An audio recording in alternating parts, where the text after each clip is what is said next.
The day started like any other, with the usual rush to get ready for work and drop my daughter off at school.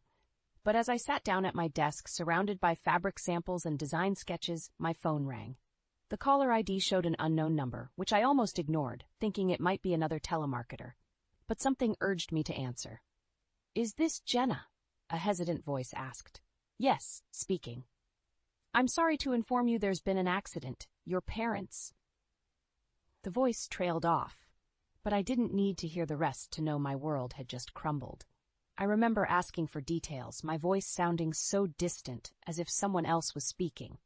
They were on their way to a quaint little town, a monthly tradition they had. Their car had veered off the road and tumbled down a steep embankment. It was a passerby who called it in, but by then it was too late. I don't know how long I sat there, frozen, the phone slipping from my grasp. My mind was a blur, images of my parents flashing before my eyes, their laughter, their love for each other, and their unwavering support for me. It all seemed so distant now. I managed to leave work early, driven by a need to share this unbearable pain with someone who would understand. Derek was the first person who came to mind. My husband, my partner, should have been my solace in such a moment. "Derek, I need you," I said, my voice breaking as I called him. His response was immediate, but not what I expected. "Jenna, what's wrong? I'm in the middle of something." I took a deep breath, trying to steady my voice. "It's my parents. They were in an accident. They're gone, Derek, both of them." There was a pause, and for a moment I hoped for words of comfort, a sliver of empathy, but what came was a cold dismissal. "Is that all? Jenna, I'm on a tight schedule here. Can't this wait?" I couldn't believe what I was hearing. "Wait. Derek, my parents are dead. How can you be so heartless?" Another pause, then a sigh. "Look, I'm sorry about your parents, but you know how important this project is. I can't just drop everything. You'll have to handle this on your own." My hands were shaking, tears streaming down my face. "I thought you would care. I thought you would be here for me." "Jenna, we all have our crosses to bear. I'm sure you'll manage. Just don't make this harder than it has to be." The line went dead. The silence that followed was deafening. I was alone, truly alone. The realization hit me hard. The man I had married, the father of my child, was a stranger to me now.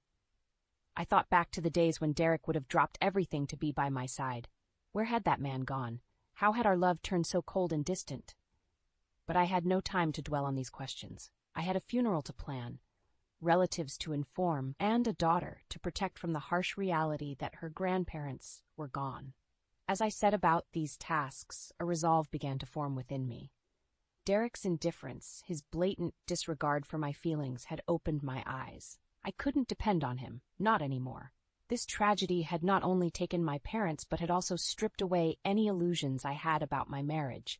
It was a painful realization, but one that I could not ignore. The road ahead would be difficult, but I knew one thing for certain. I had to find the strength to move forward, for my sake and for my daughter's. The days leading up to the funeral were a blur. Between making arrangements and comforting my daughter, Lily, I had little time to process my own grief. Derek's absence was palpable, his indifference a constant weight on my heart. But it was during these moments of solitude that I found unexpected strength. My mother-in-law, Elaine, with whom we shared our home, was of no comfort. Her reaction to the news was as cold as Derek's. "So both gone at once? Must have been quite the shock," she remarked dryly, not even looking up from her magazine. I nodded, barely able to speak. "Yes, it's been hard." Elaine finally glanced at me, her gaze calculating. "Well, at least there's a silver lining with the insurance money, right? We could use a bit of good news around here." I stared at her, incredulous. "Elaine, my parents just died. How can you think about money at a time like this?" She shrugged, her interest already waning. "Money makes the world go round, dear. Best to look on the bright side." The lack of empathy stunned me. I had known Elaine to be difficult, but her callousness in the face of my tragedy was a new low. It was clear I was alone in my grief. The day of the funeral arrived, a somber affair attended by close family and friends. The absence of my husband was noted by many, his excuses of work commitments doing little to mask his apathy. It was a slap in the face, a public display of his disregard for our family. After the service, as I stood by the graveside, my cousin approached me, her expression a mix of concern and anger. "I can't believe Derek didn't show up. How could he be so heartless?" I shook my head, fighting back tears. "He says he's too busy with work." "Too busy for his wife's parents' funeral? That's not just busy, Jenna. That's cruel." Her words echoed my thoughts, amplifying the hurt and betrayal I felt. Derek's actions, or lack thereof, were unforgivable. It was a realization that cut deep, severing what little connection remained between us. In the following days, Derek's indifference became more apparent. Calls went unanswered, and when he did deign to speak to me, his words were empty, devoid of warmth or concern. "It's done then? The funeral and everything?" he asked during one such call, his tone casual, as if inquiring about the weather. "Yes, it's done," I replied, my voice cold. Good. Let's move on then. No point dwelling on it." His words were like a knife to my heart. Move on? How could I move on when every day was a struggle, a painful reminder of the loss I had suffered? It was in that moment that I made a decision. I could no longer stay with a man who saw my parents' death as nothing more than an inconvenience, a man who lacked the basic decency to support his wife in her time of need. The thought of divorce had crossed my mind before, but I had always pushed it aside, afraid of the implications for Lily. But now, staying seemed far worse than leaving. Derek had shown his true colors, and they were darker than I could have ever imagined. As I hung up the phone, a sense of clarity settled over me. The road ahead would be difficult, fraught with challenges and uncertainties, but I was determined to face them head-on. For my sake, for Lily's, and for the memory of my parents, I would start anew. Derek had made his choice, and now I was making mine. In the days that followed my declaration, the atmosphere at home became unbearable. Derek's presence, once a source of comfort, now felt like a looming storm, always on the verge of erupting. It was during one of these tense evenings that I decided to confront him about his affair, armed with undeniable proof and a resolve made of steel. "Derek, we need to talk. Now," I said, my voice steady despite the racing of my heart. He looked up from his phone, annoyance etched on his face. "What is it this time, Jenna?" "It's about us, or rather the end of us. I know about the affair, Derek." For a moment there was silence, the kind that suffocates. Then Derek laughed, a sound so devoid of humor it sent chills down my spine. "Affair? What are you talking about, Jenna? You're delusional." I held up the photographs, the ones that showed him with her, their intimacy undeniable. "Am I? Then explain these." His face paled as he looked at the images, the realization that his secret was out dawning on him. "Where did you get these?" "That doesn't matter. What matters is that you've been lying to me, to us, all those late nights, the business trips. It was all her, wasn't it?" Derek stood up, the mask of indifference slipping. "Jenna, listen to me. It's not what it looks like." "Not what it looks like? How can you even say that? You've been cheating on me, Derek, on your family. How could you?" He ran a hand through his hair, frustration visible in every line of his body. "It was a mistake, okay? It meant nothing. It was just, it got out of hand." "A mistake? Is that supposed to make it all okay? You've destroyed our family over a mistake?" Derek moved closer, desperation in his eyes. "Jenna, please, we can fix this. I'll end it with her. We can go to counseling, do whatever it takes. Please, don't throw away what we have." What we have. The words echoed in my mind, a cruel reminder of the love that had turned into betrayal. "Derek, there's nothing left to save. You threw it all away the moment you decided to be with her. I want a divorce, and I'm taking Lily with me." His demeanor changed then, from pleading to angry.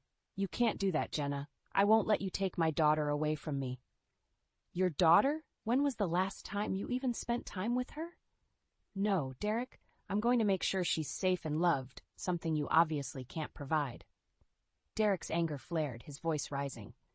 "You think you can just take everything from me? You'll regret this, Jenna. I'll make sure of it." Regret? The only regret I had was not seeing Derek for who he really was sooner. As I walked away from him, from the wreckage of our marriage, I knew the road ahead would be fraught with challenges. But for the first time, I felt truly free, ready to face whatever came next, with my head held high and my daughter by my side. The battle lines were drawn, and I was ready to fight for a better future, one where betrayal and indifference had no place. The following weeks were a whirlwind of legal preparations and emotional turmoil. Despite Derek's threats and attempts to intimidate me, I pressed forward with the divorce proceedings. It was during one particularly grueling day that I received a call from my lawyer, a call that would shift the balance of power in my favor. "Jenna, we've uncovered something that could significantly impact your case," my lawyer began, her voice tinged with a mix of surprise and satisfaction. "What is it?" I asked, bracing myself for the worst. "It's about Derek's financials. It appears he's been funneling money into a separate account, one that's linked to the woman he's been seeing. We can use this to prove financial misconduct." The news hit me like a bolt of lightning. Not only had Derek betrayed our family emotionally, but he had also been draining our resources, jeopardizing our financial security for his affair. "Can we take action against this?" I asked, my mind racing with the implications. "Absolutely. This strengthens your case for both the divorce settlement and custody of Lily. We'll make sure the court sees the full extent of his actions." Armed with this new information, I confronted Derek once again.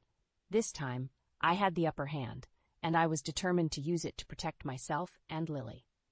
"Derek, did you really think you could hide your financial deceit from me?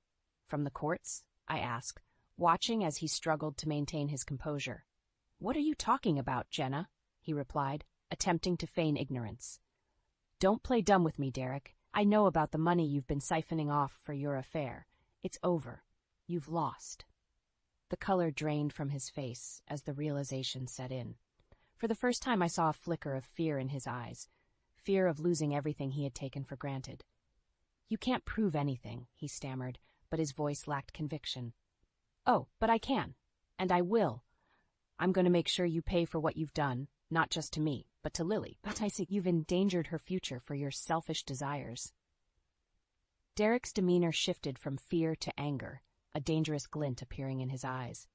"You'll regret this, Jenna. I'll make sure you get nothing." But his threats no longer held any power over me.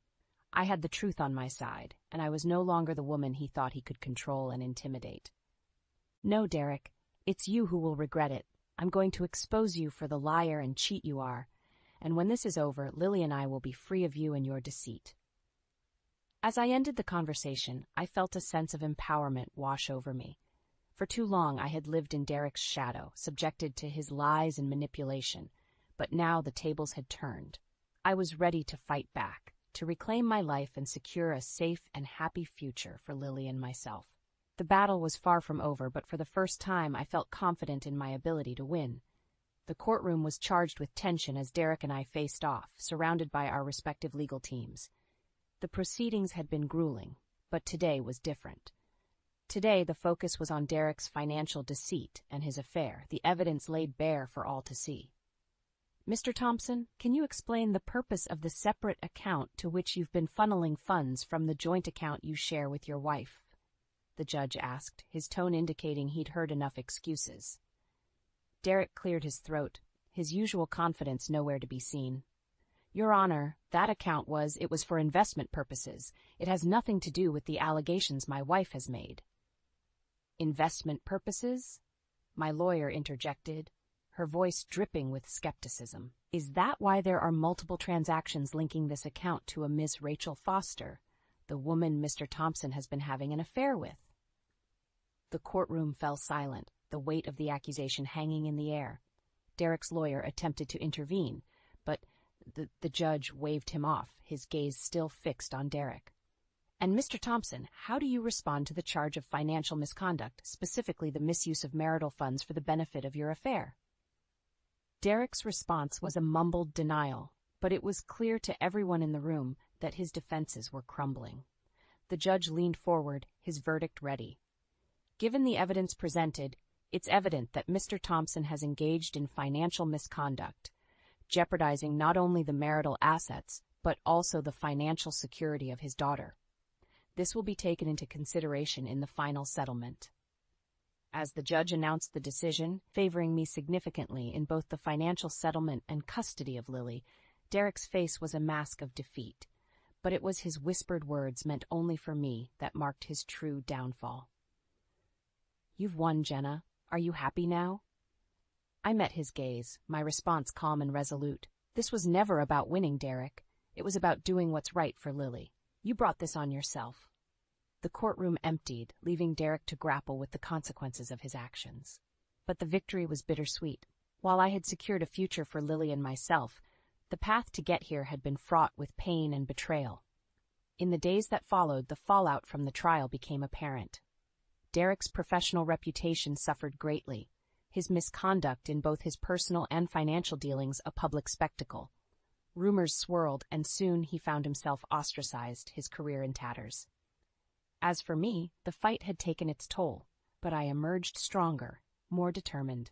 With the divorce finalized and Lily's future secured, I could finally begin to rebuild our lives. Derek's downfall was a testament to the consequences of his actions, a reminder that the truth, no matter how deeply buried, always finds a way to the surface. The journey had been arduous, filled with challenges and heartache, but as I looked to the future, I knew that Lily and I were on the path to healing. Derek's shadow no longer loomed over us, his presence in our lives reduced to a distant memory. We were free to move forward to create a new life built on love, respect, and honesty, and that was the greatest victory of all. The dust had settled on the courtroom battles, and with Derek's defeat, a new day dawned for Lily and me. Our first morning in our new home was filled with sunlight, casting a warm glow over what was a fresh start. But it wasn't just the location that had changed. It was the air around us, now free of the tension that had once suffocated us. As I unpacked a box in the kitchen, Lily came bouncing in, her laughter a melody that had been missing for too long. "Mom, look, the backyard is huge. Can we get a dog now?" she asked, her eyes sparkling with excitement.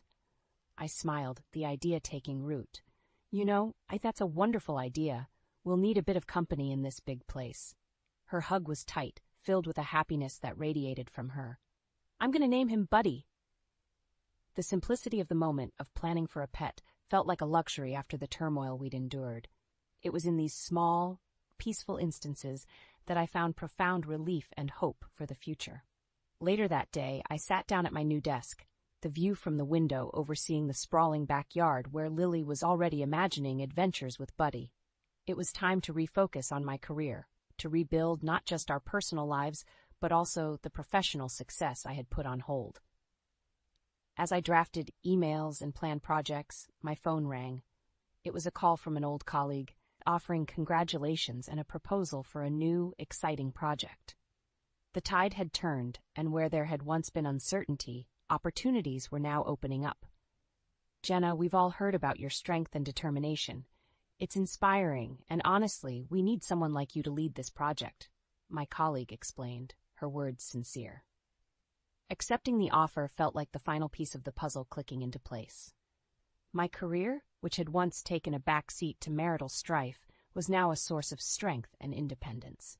In the evening, as Lily and I sat on our new porch, watching the sunset, I realized that this was what true freedom felt like. We had escaped the shadows and found light in a place we could call our own. "Mom, are you okay? You look a little sad," Lily observed, her young face etched with concern. I pulled her close, my heart full. "I'm more than okay, Lily. I'm happy. We've made it through the storm, and now we're here together, and that's all that matters." Our conversation drifted to plans for the house, for Buddy, and all the adventures we would have. It was a simple, beautiful future we were building, one day at a time. Derek's downfall had been a necessary end, a closure to a chapter that had brought us nothing but pain. But in its wake, we found strength and a bond that only grew stronger. As the night drew in and Lily's laughter filled our new home, I knew that we had not just survived, we had triumphed. Our fresh start was more than a new beginning. It was a testament to resilience, to the power of love over betrayal. And as I looked at Lily, her face alight with joy and excitement for the future, I was reminded of the greatest truth of all. In the end, love always wins.